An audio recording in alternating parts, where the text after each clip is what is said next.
Welcome to Satya kitchen. ఈరోజు నేను దొండకాయ ఉల్లికారం చేయబోతున్నానండి.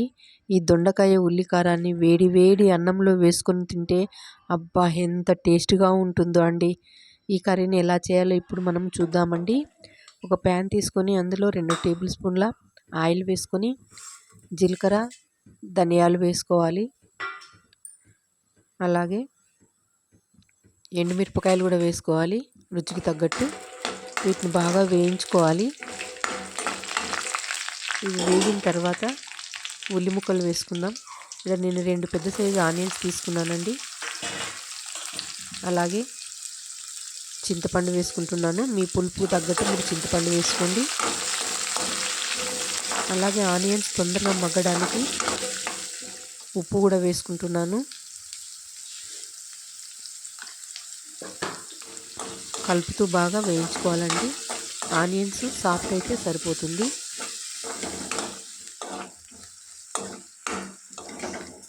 చూడండి, ఈ విధంగా ఉంటే సరిపోతుంది. చల్లారిన తర్వాత ఒక మిక్సీ జార్లోకి తీసుకుందాము.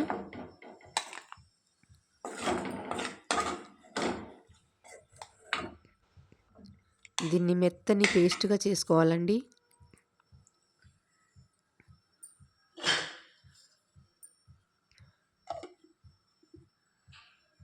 చూడండి, ఈ విధంగా ఉంటే సరిపోతుంది.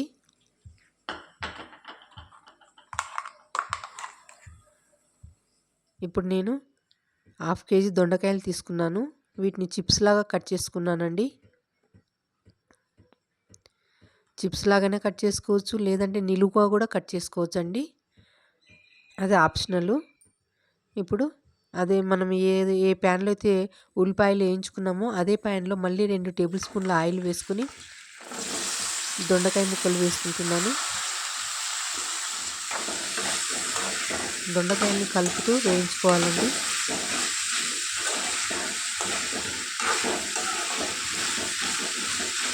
దొండకాయలు తొందరగా మగ్గడానికి ఉప్పు వేసుకుందాము. ఉల్లికారం చాలా టేస్ట్గా ఉంటుంది. చపాతీలకైనా జొన్న రొట్టెలకు కూడా చాలా బాగుంటుంది. మూత పెట్టి మగ్గిద్దాము. చూద్దాం, దొండకాయలు మధ్య మధ్యలో మాడిపోకుండా కలుపుకుంటూనే ఉండాలి దొండకాయల్ని. ఇప్పుడు కొద్దిగా పసుపు వేసుకుందాము. బాగా కలుపుకోవాలి. మూత పెట్టి మరికొద్దిసేపు మగ్గిద్దాము. చూద్దాం, దొండకాయ ముక్కలు ఒకసారి కలిపి దొండకాయ ఉడికింది లేదో ఒకసారి చెక్ చేద్దాము. చూడండి, దొండకాయ బాగా మగ్గిపోయింది.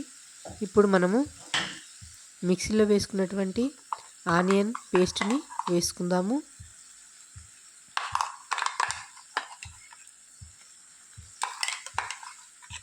ఈ పేస్ట్ ముక్కలకి బాగా పట్టేటట్లు కలుపుకోవాలి.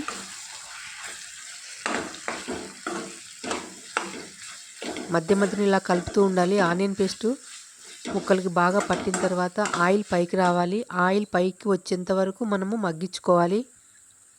చూడండి, ఆయిల్ పైకి వస్తుంది. ఒకసారి కలుపుకుందాం.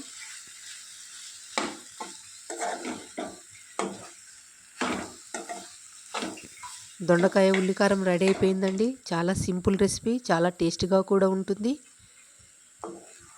మీకు ఈ రెసిపీ నచ్చినట్లయితే లైక్ చేయండి, షేర్ చేయండి, సబ్స్క్రైబ్ చేసుకోండి. Please subscribe.